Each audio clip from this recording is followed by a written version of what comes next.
হাজরিন, সভ্য পৃথিবীতে বর্তমান কম্পিটিশন চলছে, প্রতিযোগিতা চলছে যে কার আগে কে সবচেয়ে বেশি ডিজিটাল হবে। এটা তো আমরা সবাই জানি যে আমাদের বাংলাদেশটাকেও পরিপূর্ণভাবে ডিজিটালকরণের জন্য আমাদের সাবেক প্রধানমন্ত্রী কম চেষ্টা কইরা জানলেন। বর্তমানে যারা ক্ষমতায় আসীন হয়েছেন তারা ওই দেশটাকে ডিজিটাল করার চেষ্টা করবেন সর্বোচ্চভাবে, সর্বাত্মকভাবে। তবে এখানে খুবই সূক্ষ্ম এবং গুরুত্বপূর্ণ বিষয় হলো তাম দুনিয়ার যত মুসলিম আছে, ইসলামী রাষ্ট্র আছে, প্রত্যেকটা ইসলামী রাষ্ট্রকে, সকল মুসলমানদেরকে ডিজিটালত্বের দিকে আকর্ষণ করায়া ইহুদি খ্রিস্টানেরা কিছু কিছু ফায়দা লুটে নিতেছে। কি লুটে নিতেছে? ফায়দা লুটে নিতেছে। সেটা বলতে গেলে মুসলমানদের ধর্মীয় যে সংস্কৃতি সেগুলাকে আস্তে আস্তে ধ্বংস করে দিচ্ছে, বিলীন করে দিচ্ছে। সরদার দু আলম নবীর সুন্নাহ, ইসলামী জীবন আদর্শ, ইসলামটাকে সমাজের মধ্যে প্রতিষ্ঠিত করণ, ডিজিটালের দিকে আমাদেরকে আকর্ষণ করে ইসলামী সকল দিক নির্দেশনা মুসলমান শুধু নয় প্রত্যেকটা ইসলামী রাষ্ট্র থেকে দূর করার পায়তারা চলছে, করতেছে। বহু দিক থেকে তারা সফল হয়ে গেছে। মোহতারাম হাজরিন, আমরা উপস্থিত অনুপস্থিত যারা আছি, আমাদের সবারই শত্রু আছে, আবার মিত্রও আছে। এখানে এমন কেউ নাই যিনি দাঁড়ায় বলতে পারবেন যে হুজুর আমার সবাই শুধু বন্ধু, আমার কেউ শত্রু নাই। বা এরকম কেউ বলতে পারবেন না যে আমার সবাই শত্রু, আমার কি নাই? কেউ আছেন এরকম? কেউ নেই। সবার শত্রু যেমন আছে তেমনই আছে মিত্র। শত্রুতা, বন্ধুত্ব দুটার সমন্বয়ে একজন মানুষের জিন্দেগি পরিচালনা হয়। এভাবেই সে ইহদম ত্যাগ করে পরপারে প্রত্যেক ব্যক্তির হালত অনুযায়ী তার বিচার হবে, তার অবস্থান। তবে বান্দা দুনিয়াতে যাদের সাথে আপনার আমার শত্রুতা হয়, দুনিয়াতে আপনার আমার শত্রু যারা রে ভাই, দুনিয়ার যেই আপনার আমার শত্রু হোক না কেন, তার সাথে শত্রুতার কারণ হলো পার্থিব জগতের কোন বিষয়। হয়তো আপনার যে শত্রু, তার সাথে আপনার শত্রুতা হয়েছে অর্থের কারণে, সম্পদের কারণে। দুনিয়াতে যার সাথে আপনার বন্ধুত্ব নাই, নিগুড় শত্রুতা যার সাথে, যেই বান্দাটাকে আপনি চোখে দেখতে পারেন না, যার পথ চলাটা আপনার সহ্য হয় না, সেই বান্দার সাথে শত্রুতার কারণ হইল দুনিয়ার সামান্য কোন বিষয়। হয়তো অর্থ সম্পদ নিয়ে শত্রুতা, না হয় চাকরি বাকরি বিভিন্ন কাজ নিয়ে তার সাথে আপনার শত্রুতা। কিন্তু রে ভাই, দুনিয়ার শত্রু যারা, তারা তো আমাদের আসল শত্রু না ভাই। সাউন্ড বাড়ান, একটু আগায় দেন। দেখা গেল মাইক্রোফোনের সাউন্ড কম থাকলে সমস্যা। যেটা আমরা যদি এক একটা প্রোগ্রাম করি, সাউন্ড যদি সমস্যা হয় তাহলে গলা নষ্ট হয়ে যায়, প্রতিদিনই কথা বলতে হয়।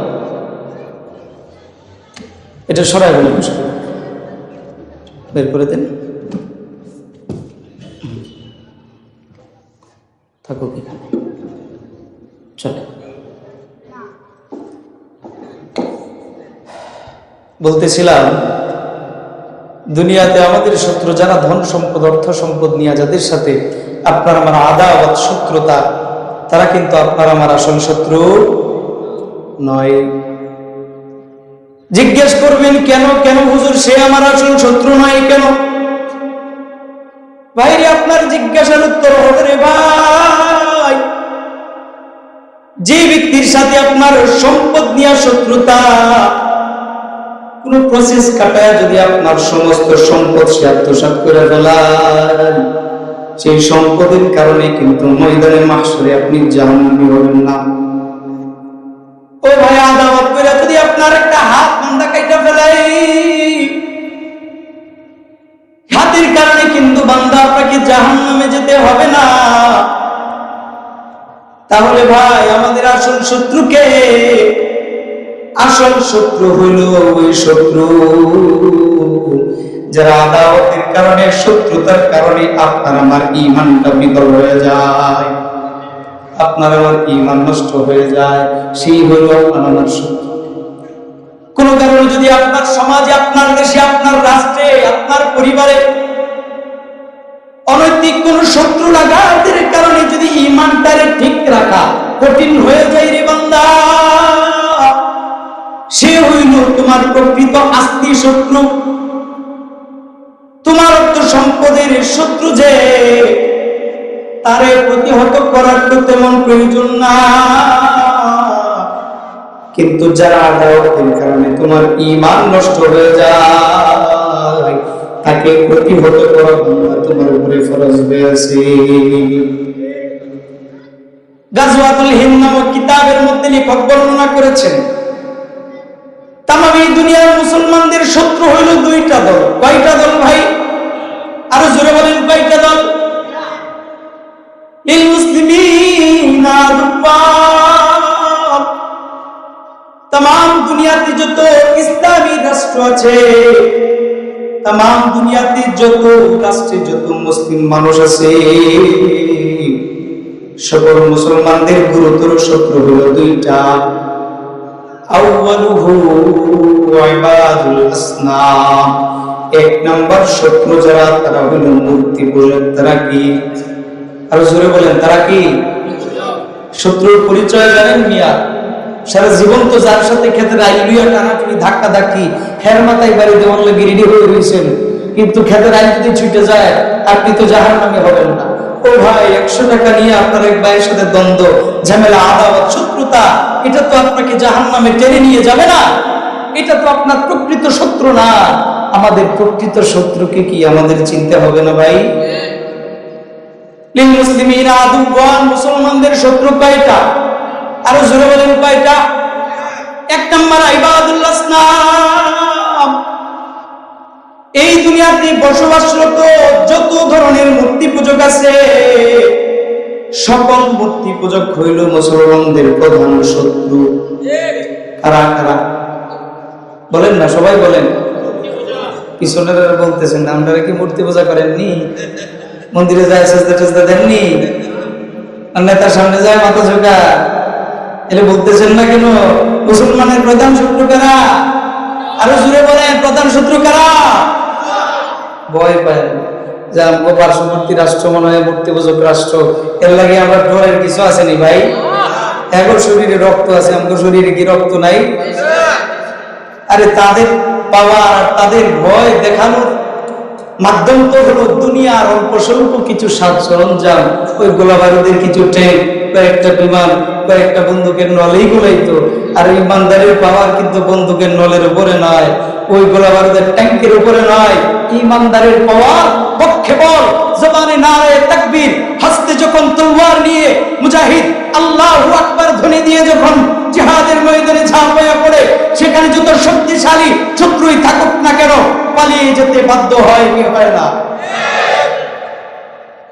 তাহলে ভয়ের কিছু নাই তো ইনশাআল্লাহ।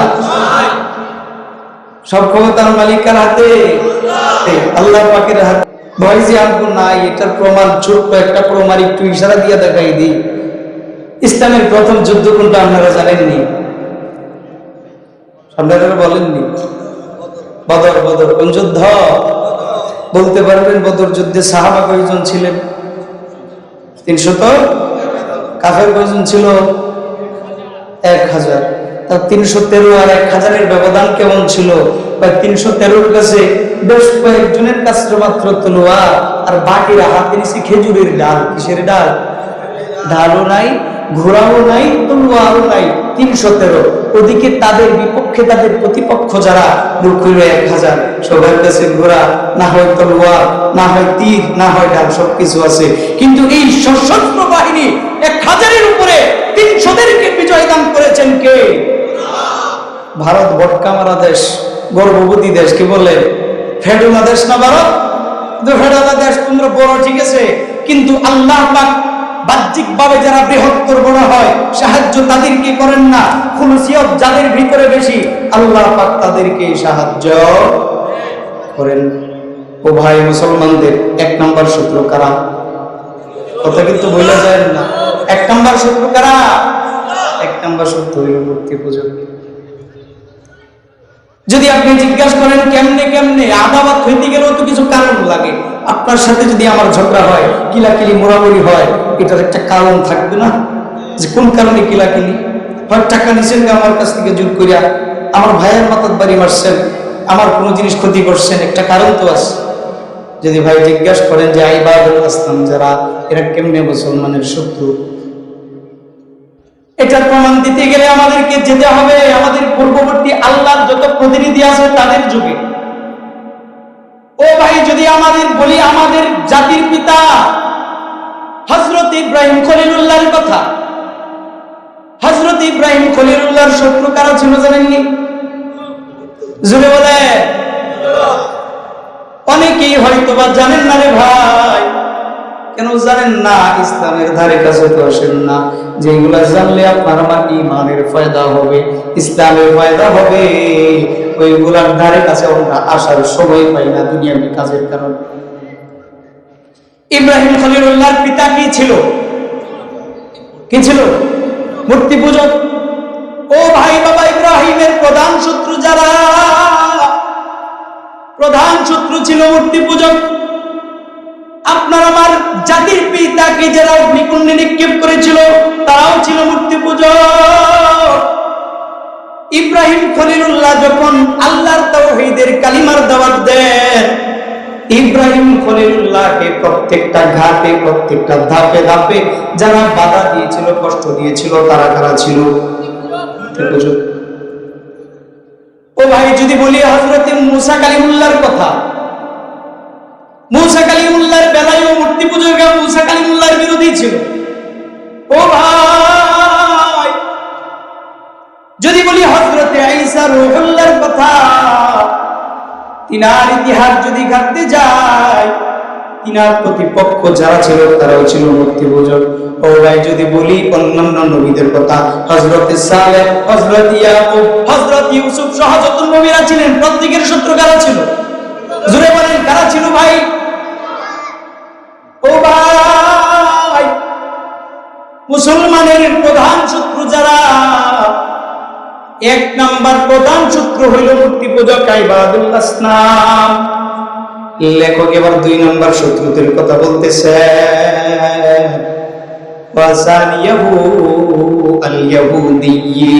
মুসলমানদের 2 নাম্বার শত্রু হইল ইহুদি জাতি।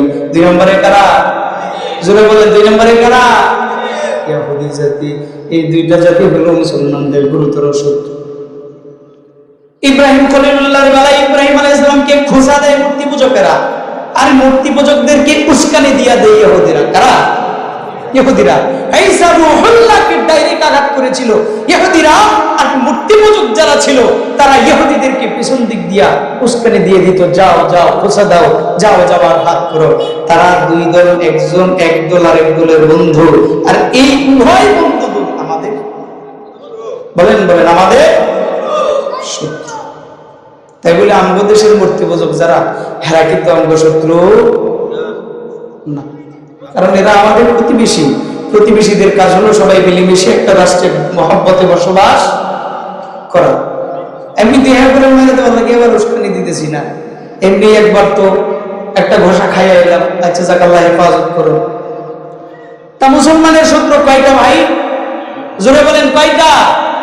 1 নাম্বার। আরো জোরে বলেন, আরো জোরে বলেন। এখনই যদি মুখ দিয়ে কথা না বাইর হয়, জিহাদের ময়দানে তো পিছন দিকে না তাকাই এই দূর হইল। 1 নাম্বার শত্রু কারা? 2 নাম্বার শত্রু কারা? ও ভাই দুনিয়ার শত্রু যারা, তাদেরকে প্রতিহত করার কোনো দরকার নাই।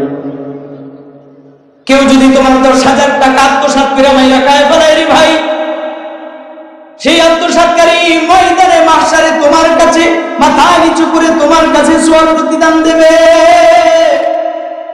দুনিয়ার সম্পদ নিয়া, দুনিয়ার অর্থ সম্পদ নিয়া যার সাথে তোমার আদাওয়াত, তাকে প্রতিহত করা কিন্তু বান্দা গুরুতর কোনো কাজ না।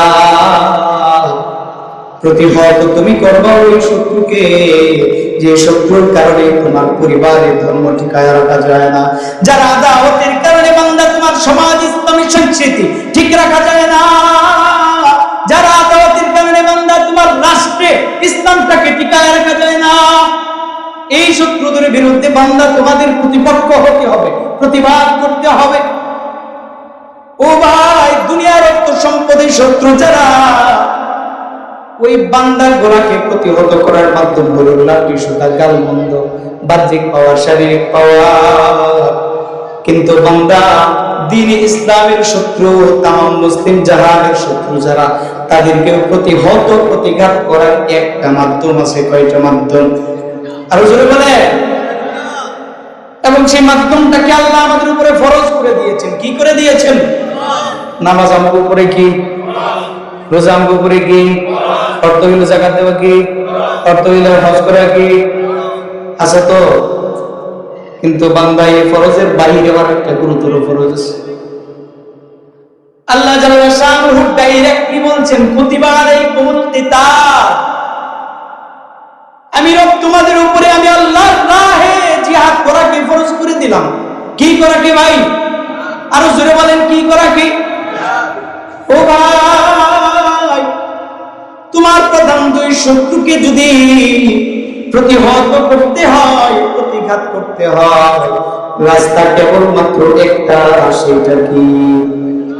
জোরে বলেন না, জিহাদ। কিন্তু রে বান্দা, ডিজিটাল আর সুশীল কইরা কইরা, জঙ্গি কইরা কইরা জিহাদের চেতনাকে মুসলিমের ভিতর থেকে প্রায় দূর করে দিচ্ছে। এখন জিহাদের কথা কইলেই কই জঙ্গি। ও ভাই, জিহাদ কি আর জঙ্গি নাকি? জঙ্গি যারা, এদের কাজ হলো খালি গোলমাল করা, এদের কাজ হলো খালি মারে মারে লাগায় দেওয়া, ফিতনা ফাসাদ করা। আর জিহাদের কাজ কি ভাই ফিতনা ফাসাদ করে দেওয়া নাকি? জিহাদের মূল উদ্দেশ্য, টার্গেট কি জানেন? আমগো ভাটি অঞ্চলে যারা গৃহস্থী করেন, কে কে দেখি একটু হাত উঠান তো দেখি। কি আছেন ভাটি অঞ্চলে গৃহস্থী করেন? আলহামদুলিল্লাহ, আলহামদুলিল্লাহ।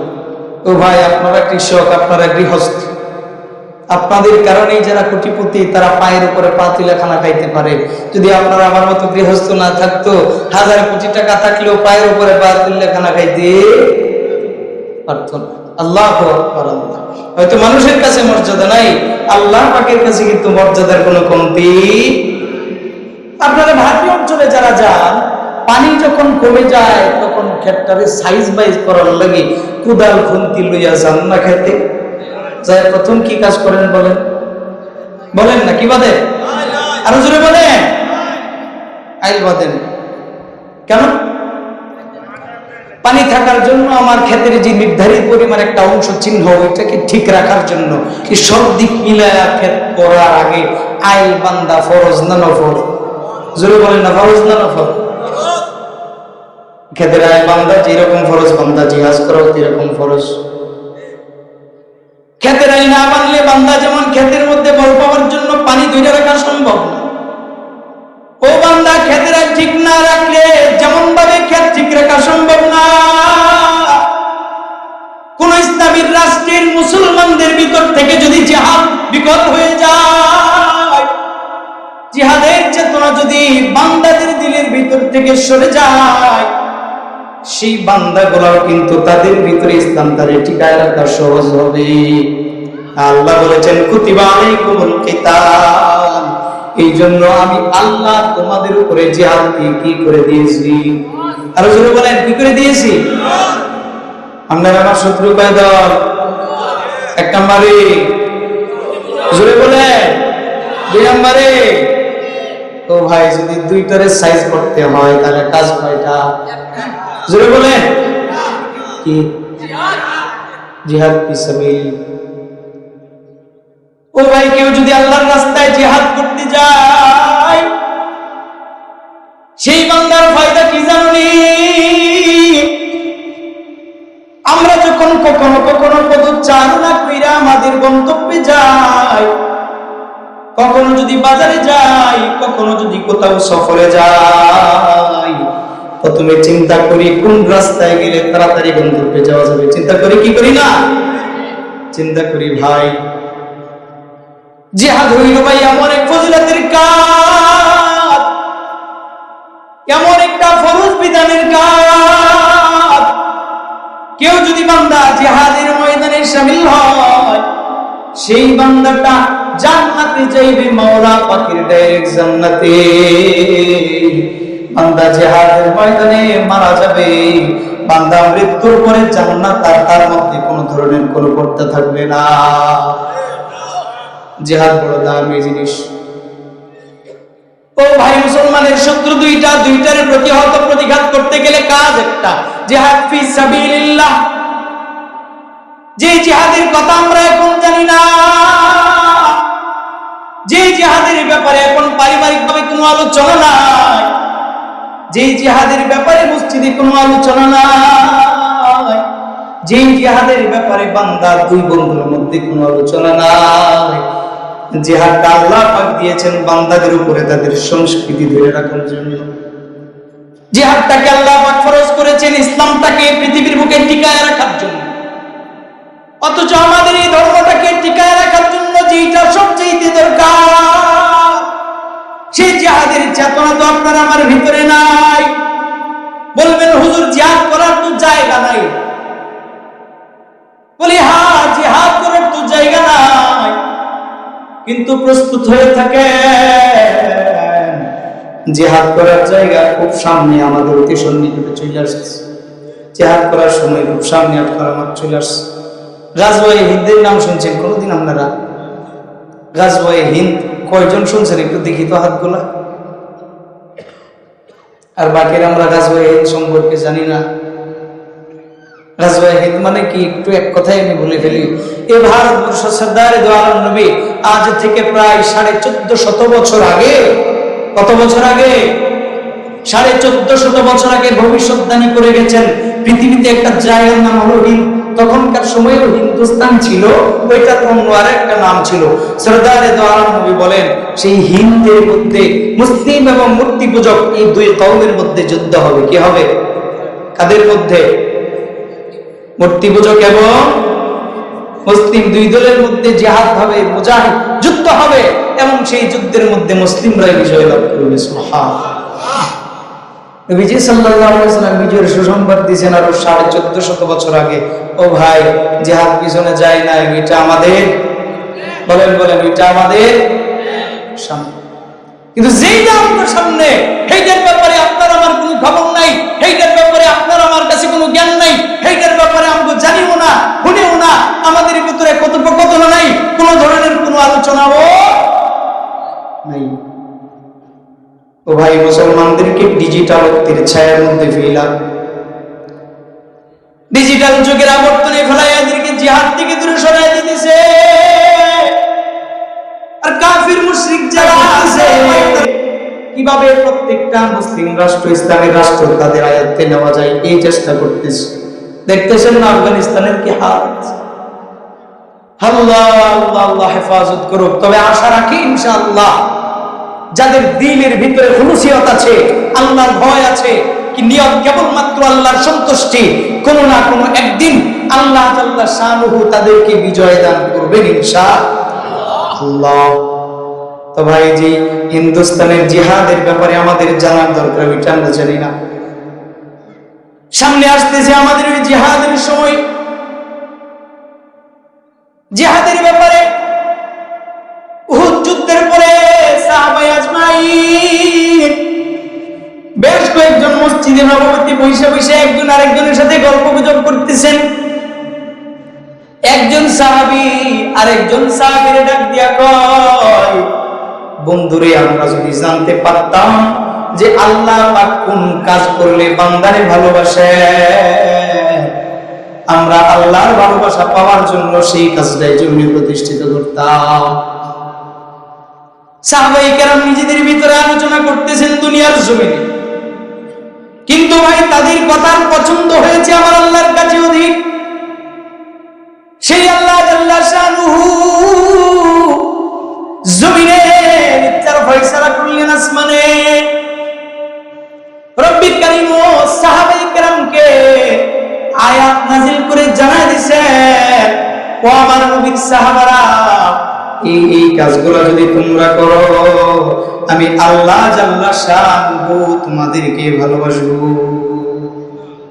আল্লাহর ভালোবাসা পাওয়ার দরকার আছে না নাই? পিছনে যারা আছেন আল্লাহর ভালোবাসার দরকার নাই? আল্লাহ পাক তো আমাদেরকেই ভালোবাসে। আল্লাহ পাক যদি ভালো না বাসতে তার ফেরেশতা পিছন দিক দিয়ে গোয়েন্দার মতো লাগাই দিতেন, মসজিদে না যাইলে পিঠায় পিছনের ছাঁচি লেগে লাইতেন। আল্লাহ ভালোবাসেন বিদায় এই নগদ সিস্টেম করেন নাই, ভালোবাসেন হাত্তাল মাউত, বান্দাকে মৃত্যু পর্যন্ত আল্লাহ সুযোগ দিয়া দিবেন। একটিবার যদি আল্লাহকে আল্লাহ বলে ডেকে তওবা করে বান্দা আল্লাহর কাছে চোখের পানি ছেড়ে ক্ষমা চায়, আল্লাহ পাক এক চান্সে বান্দার জিন্দেগি তামাম গুনাহ মাফ করে দিবেন। তাহলে আল্লাহ কি ভালোবাসেন না? কিন্তু তারপরেও সাহাবায়ে কেরাম আল্লাহর ভালোবাসা পাওয়ার জন্য দিলের তামান্না তিনারা জিজ্ঞাসা করছে। আল্লাহ জাল্লা শানহু জানায় দিয়েছেন, ইন্নাল্লাহা ইউহিব্বুল লাযীন, ও আমার বান্দারা, নিশ্চয়ই আল্লাহ পাক ওই বান্দাদেরকে বড়ই ভালোবাসেন, আল্লাযীনা ইউকাতিলুনা ফি সাবিলিহি, যে সমস্ত বান্দারা নিজের জানমাল আল্লাহর রাস্তায় বিলীন করার জন্য হাতে তলোয়ার নিয়ে জিহাদের ময়দানে ঝাঁপায় যায়, আল্লাহ পাক ওই বান্দাদেরকে বড়ই ভালোবাসে। এক ভালোবাসা তো ইবাদত ছাড়াই মাওলা পাক ভালোবাসে, কিন্তু যদি বান্দা জিহাদে যায় সেটা হলো বান্দার প্রতি আল্লাহ পাকের সর্বোচ্চ ভালোবাসা। তবে বান্দা সেই জিহাদটা করতে হবে একটু ভিন্ন সিস্টেমে। আল্লাহ জাল্লা শানহু বলেন, সাফান কাআন্নাহুম বুনয়ানুম মারসুস, ও বান্দা, আন্দোলনে যায় রাস্তায় তুমি নারায়ে তাকবীর দিয়া পুলিশের দৌড়ানি খায়া যেমন ভাবে জুতা প্রিয়া পিছন দিকে দৌড় দেবে, এরকম জিহাদ না, এরকম জিহাদ না। আল্লাহ পাক বলেন, সাফান কাতার সারিবদ্ধভাবে জিহাদ করতে হবে। কান্নাহুম বুনয়ানুম মারসুস, জিহাদের ময়দানে যোদ্ধাদের সাথে এমন ভাবে দাঁড়াইবা, শত্রু যদি তোমার কলিজাটারে টার্গেট করে আঘাত করে আল্লাহর জন্য কলিজাটাকে দিয়ে দিবা, তবু জিহাদের ময়দান থেকে পিছনে ফিরে আসবা। সাফান কান্নাহুম বুনয়ানুম মারসুস, ও বান্দা, যারা আমি আল্লাহর রাহে সীসা ঢালা প্রাচীরের নিয়ে জিহাদ করবা, আমি আল্লাহ ওই সমস্ত বান্দাদেরকে বড়ই ভালোবাসি। ও ভাই, যদি সওয়াল করে সীসা ঢালা প্রাচীরটা কেমন, সীসা ঢালা প্রাচীরের যুদ্ধটা বা ধরনটা কেমন কেমন করতে হয়, যদি সীসা ঢালা প্রাচীর জানতে হয় তাহলে আমাদেরকে পিছনে যেতে হবে স্বর্ণযুগ সরদারে দো আলম নবী সাল্লাল্লাহু আলাইহি ওয়াসাল্লামের জামানায়। জনাবে রাসূল করিম সাল্লাল্লাহু আলাইহি ওয়াসাল্লামের একজন প্রিয় সুখ্যাত সাহাবীর নাম ছিল আবু তালহা ইবনে উবাইদুল্লাহ। সাহাবীর নাম কি? জোরে বলেন না। আবু তালহা ইবনে উবাইদুল্লাহ। সামনে এখন লোকরা দাঁড়ায় আছে, পিছনে কি জায়গা নাই ভাই? কম মনে হয় না? আচ্ছা যাক, যারা দাঁড়ায় আছেন আল্লাহ পাক তাদেরকেও সর্বোত্তম জাযা দান করুন। মুহতারাম হাজির, আল্লাহ রাসূলের একজন প্রিয় সাহাবীর নাম হযরত আবু তালহা ইবনে উবাইদুল্লাহ। উহুদের যুদ্ধের দামামা যখন বেজে গেছে, সরদারে দো আলম নবী নিজের সঙ্গী সাথীদেরকে নিয়ে হাবিবে কিবরিয়া উহুদের ময়দানে ঝাঁপায় পড়েছেন। জিহাদের এক পর্যায়ে মুসলমানরা যখন পরাজিত হওয়ার মুখোমুখি, এই হালতে সরদারে দো আলম নবীর কাছে অন্য কোন সাহাবী নাই, আল্লাহ রাসূলের প্রিয় সাহাবী কেবলমাত্র হযরত আবু তালহা ইবনে উবাইদুল্লাহ। সরদারে দো আলম নবী কি একাধিক কাফিররা সরদারে দো আলম নবীকে টার্গেট করেছে। একদল সামনের দিক থেকে নবীকে আক্রমণ করবে, আরেকটা দল ভাগ হয়ে উহুদ পাহাড়ের পিছন দিক থেকে নবীকে আক্রমণ করবে। টার্গেট কাকে দুনিয়া থেকে বিদায় করা? নবীকে বিদায় করা। সরদারে দো আলম নবীকে প্রটোকল দেওয়ার মতো নবীর কাছে অন্য কোন লোক নাই, লোক মাত্র একজন, হযরত আবু তালহা ইবনে উবাইদুল্লাহ। কাফিররা যখন আক্রমণ করলো, সরদারে দো আলম নবী বললেন, আমার কাছে এমন কি আছো যে চাইবা সামনের কাফির দলদেরকে ছত্রভঙ্গ করবা? আবু তালহা ডাক দিয়া বলে, নবী গো, আমি তালহা নবী, আপনি আদেশ করলে আমি তালহা তাদেরকে জাহান্নামে পাঠিয়ে দিই। নবী বললেন, না। আনসারী একজন সাহাবী দাঁড়ায় বললেন, ও রাসূল, আমি যেতে পারি। রাসূল বললেন, তুমি যাও। আরেকবার ওই সাহাবী শহীদ হয়ে গেছে। রাসূল আবার বললেন, আবারও কি আসো যে এদেরকে ছত্রভঙ্গ করবা? আবু তালহা বলে, আমি আস। নবী বললেন, আবু তালহা, তোমার জিহাদের ময়দানে যাওয়ার সময় হয় নাই।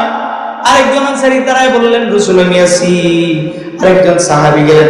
পরপর তিনবার তিনজন শহীদ হওয়ার পর এবার আবু তালহার হাতে ধইরা নবীজি বলে, আবু তালহা, যাও যাও, এবার ফাইনাল সেমিনার, এবার তুমি জিহাদের ময়দানে নামার পালা। আবু তালহা যখন দেখে যে নবীজিকে আক্রমণ করার জন্য 50 থেকে 60 জন অশ্বারোহী কাফির, কয়জন? 50 থেকে 60 জন। আল্লাহর রাসূলের বিরিশানি আবু তালহা হাতে তলোয়ার জবানে তাকবীর দিয়া যখন নেমে পড়েছে, এক তলোয়ার তরবারির ভারের কারণে 60 থেকে 70টা অশ্বারোহী কাফির পলায়ন করতে বাধ্য হয়েছে। আবু তালহা নবীর কাছে এসে নবীকে কাঁধে নিয়েছে, একটু পাহাড়ের উপরে চড়াই নিয়ে যাওয়ার জন্য, যেন নবীকে কেউ সহজে আক্রমণ করতে না পারে। আবু তালহা যখন নবী সাল্লাল্লাহু আলাইহি সাল্লামকে কাঁধে নিয়েছে আবার কাফিররা আক্রমণ করার জন্য আসতেছে, আবু তালহা নবীকে রেখে আবার আক্রমণ করেছে। তাদেরকে পরাস্ত করে দিয়ে আবার নবীকে কাঁধে নিয়েছে পাহাড়ের উপরে উঠানোর জন্য। আবার কাফিররা তিনবার, চতুর্থবারে সকল কাফেরদেরকে পরাস্ত করেছে। জিহাদ করতে করতে আবু তালহার সমস্ত শরীর ক্ষত বিক্ষত হয়ে গেছে। আবু তালহার একটা চোখ কেমন ভাবে গইলা গালের মধ্যে ঝুইলাস। কিন্তু আবু তালহা এমন ব্যক্তি, শত শত কাফের পর্যন্ত এক আবু তালহার সাথে পেরে উঠে নাই। ও ভাই, আবু তালহা যেমন জিহাদ করেছে, আপনার আমার জিহাদটা কিন্তু হতে হবে আবু তালহার মতো। কার মতো ভাই? আবু তালহার মতো। ওইটা হলো সীসা ডালা প্রাচীর। এটা কি সীসা ডালা প্রাচীর ভাই? গাজওয়াতুল হিন্দ আমাদের সামনে। সেই গাজওয়াতুল হিন্দে আপনার আমার প্রস্তুতি নেওয়ার দরকার আছে না নাই? সময় খুব স্বল্প, একটু বিস্তারিত বলতাম, তবে আমি দুইটা ছোট ছোট কথা বলে যাই। বিভিন্ন বিষয় থেকে, আলোচনা থেকে জানা যায় মুসলিম শিশুদের দুইটা সুন্নত খেলা আছে। কয়টা সুন্নত খেলা? জোরে বলে কয়টা? এক হলো তলোয়ারবাজি, একটা কি তলোয়ারবাজি, আর একটা হলো তীরন্দাজি। কয়টা ভাই? একটা হলো তলোয়ারবাজি আর একটা কি তীরন্দাজি। হয়তো আপনি গাজওয়াতুল হিন্দ নাও পেতে পারেন, কিন্তু দিলে তামান্না রাখবেন যে যদি গাজওয়াতুল হিন্দ পেয়েই যাই, আমরা ওই জিহাদে অংশগ্রহণ করব ইনশাআল্লাহ। আপনি যদি না পারেন, আপনার সন্তানকে আপনি ট্রেনিং দিয়া যান। সন্তানকে প্লাস্টিকের তলোয়ার কিনে দিবেন, তীর ধনুক কিনে দিবেন, সুন্নতি খেলা তারা খেলবে এবং যুদ্ধের কৌশল শিখবে, শিক্ষা গ্রহণ করবে। গাজওয়াতুল হিন্দের তামান্না আপনি নিজের দিলের ভিতরে রাখবেন, আপনার সন্তানকেও সেটার ব্যাপারে উৎসাহ উদ্দীপনা দিবেন। মুহতারাম অর্থ অঞ্চলের যারা খতিব আছেন, খোতাবা, আপনাদেরকে অনুগ্রহপূর্বক বলবো, দেখেন আজকের জলসায় গাজওয়াতুল হিন্দ সম্পর্কে 90% মানুষ জানেন। এটা নিয়ে মসজিদে মসজিদে, প্রত্যেকটা মসজিদের মিম্বারে আলোচনা করার দরকার। জিহাদি সেই চেতনা আবার মুসলমানদের দিলের ভিতরে আনার দরকার। এই জন্য খোতাবা যারা আছেন, আমি অনুরোধ করবো প্রত্যেকের জায়গা থেকে মিম্বরে উঠে জুমাবারে 2-1টা জুমা এরকম জিহাদ ব্যাপারে আলোচনা করবেন, কথা বলবেন, বিশেষ গাজওয়াতুল হিন্দের ব্যাপারে সাধারণ মানুষদেরকে আপনারা অবগত করবেন ইনশাআল্লাহ। তাহলে আমার আলোচনা এখানেই শেষ। তবে আলোচনার সারাংশ কি? মুসলমানদের শত্রু কয় দল? জোরে বলেন কয় দল? এক হলো মূর্তি পূজক, আর এক হইল ইহুদি। দুই দলকে শায়েস্তা করার জন্য রাস্তা কয়টা? সেটা কি? আর সেই জিহাদ আপনার উপরে কি?